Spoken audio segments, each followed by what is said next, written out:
Hello there, my name is Campbell-Greer and welcome to this video. Now today I'm going to be taking you on a tour of two historic sites from my hometown of Lethbridge. One is an internment camp from World War I and the other is a POW camp from World War II. Now the difference between the two is that a POW camp kept enemy combatants in a secured space, and while an internment camp is a facility that kept civilians that might aid the enemy's side while it was also very secured. Now I am going to be using information from this book here by Georgia Green Fuchs, that she's a local author here and did research on both camps respectively. Now I'm going to be using copies of maps of both camps that are also featured in this book, but also I'm going to be using photographs that are in the book to kind of show a comparison of what they looked like then to what they look like now. So without further ado, let's get this tour started. Well, hello, we're back. Now where I'm parked now is roughly where the camp used to be in the exhibition grounds. Now the building behind me here was originally here when the camp was still up and running between 1914 to 1916. And the map I have here of the camp shows roughly where each facility was in the over 103 square foot facility, and right behind my camera person here used to be where they would use for the racetrack for exercise. Now where I am here was where some of the buildings once stood for detaining the internees.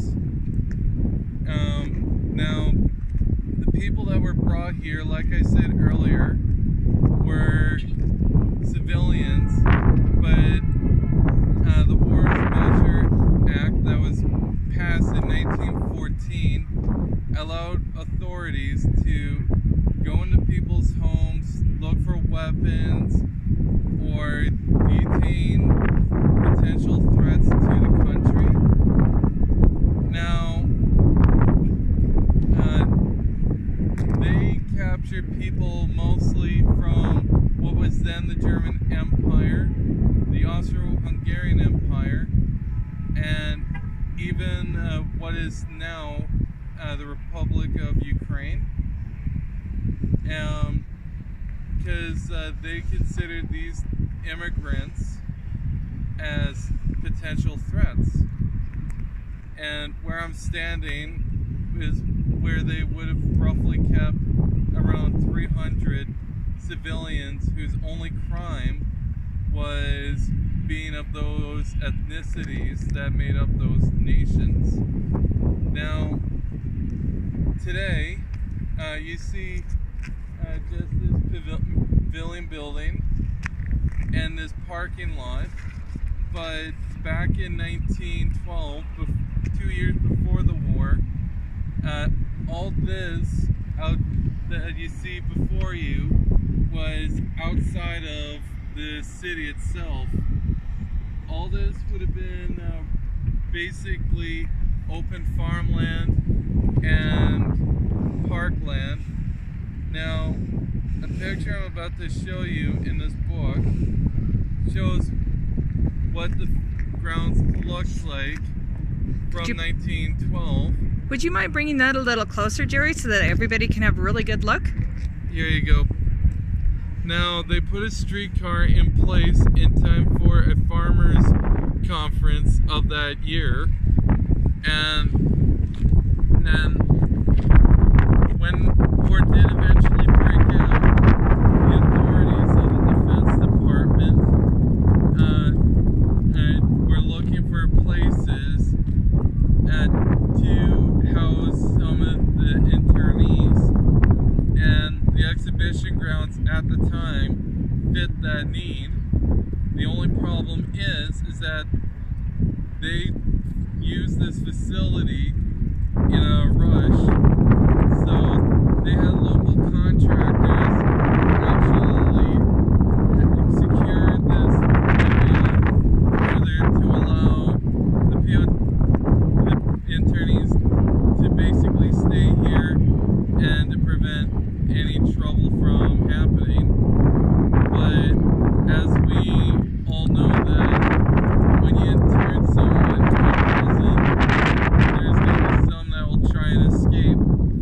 And there was actually several escape attempts here in Lethbridge, the most famous of which was known as the Great Escape, where a group of German internees dug a tunnel from where they were staying in the poultry house that was where they were kept, about 111 feet from where they were, and they got to I believe a nursery where they consumed trees, and then they would eventually get out. The only thing is, the authorities eventually found out about this tunnel through other prisoners that were involved but were digging a separate tunnel, and they didn't know what they were talking about until later on in the day. And other escape attempts happened, and only 9 of dozens of prisoners that got out were ever recaptured. The rest either went to people that they could have protected them, or they went to the U.S. to try and, what was then still run to a neutral power, basically, because the Americans were not involved in the war. Now, because of these escapes and all that, it was becoming too much of a problem. So what the authorities ended up having to do was end up having to shut down the POW camp in late 1916, and moving the internees to other camps in Canada. Partly why these POWs, what these internees actually did was they were from the local county, which is why they knew where to go. And that's partly what became such a headache for the authorities. And it was also because this area was not really as secure as it should have been, is partly why the escapes were so successful. And even though they had 3 military units at one time housed here, the 20th and 39th Battery, as well as the 113th Lethbridge Highlanders, they that were housed in stables that were once northeast of the present day track here.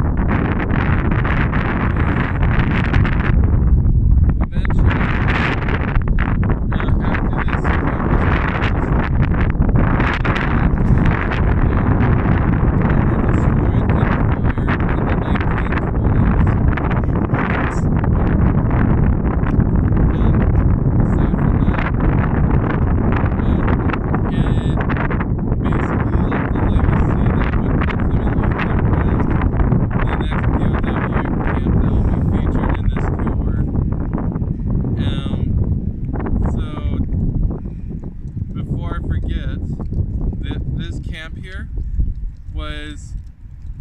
103,580 square feet. So that also included the heritage building here, the racetrack that you just saw, and this parking lot where the majority of buildings once stood. So that is basically what's all here today. And we also talked about a plaque that was dedicated to the camp, but we couldn't find it. On to the next. On to the next. How long was that? One quick update here is that my camera person and I managed to find the plaque dedicated to the camp here. So, hope you like it. Hello, we're back. This is the marker that shows the POW Camp 133 that was once in the industrial area of Lethbridge. This facility was large in scale and in fact was the largest POW camp built in Canada, and it was opened in 1942, and at its peak in the middle of the war it housed around 14,000 POWs of the German Army, as well as German Air Force and the German Navy and some members of the Gestapo. Now, I have also the map here shown of the camp that shows what the facility actually looked like from the air. Would you like me to pan and show what it looks like now? Go ahead. Now, it may not look it today, but all this was once on the very edge of Lethbridge and technically was actually outside of town. Now, this facility was much more secured, and it had 22 guard towers put in place every 200 feet and were guarded by members of a unit called the Veterans Guard that performed security for this whole facility. And at one point there was actually a total of 12 barracks for the guards. Now, there were some escape attempts. None of them succeeded, and it was partly because of all these security measures that they actually managed to keep the prisoners in the facility itself. On top of that, the local farmers in the area actually had some of the prisoners work on their properties for additional work experience, so they could be able to purchase money at canteens within the camp. But they also didn't establish this workers program until 1943. This camp would remain in operation till 1947, when the last of the prisoners were sent home. The last building wouldn't be removed from this site till the late 90s, and the memory of the camp was gone.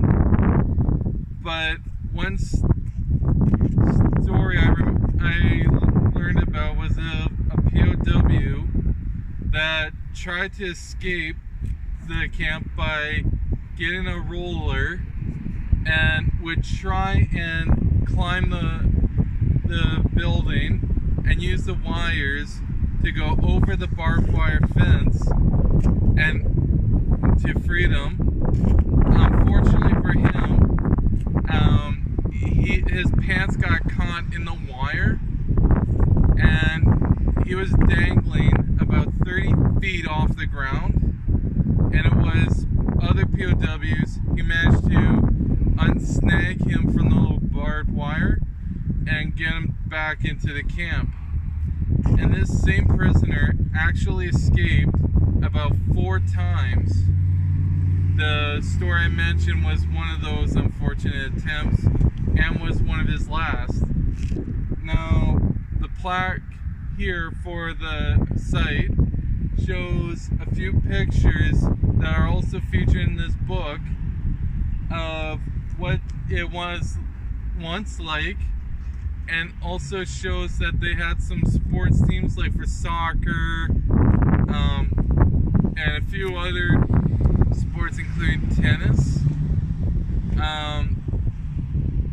and it was actually the prisoners inside the camp itself that kept them from having any like mass escapes or uprisings.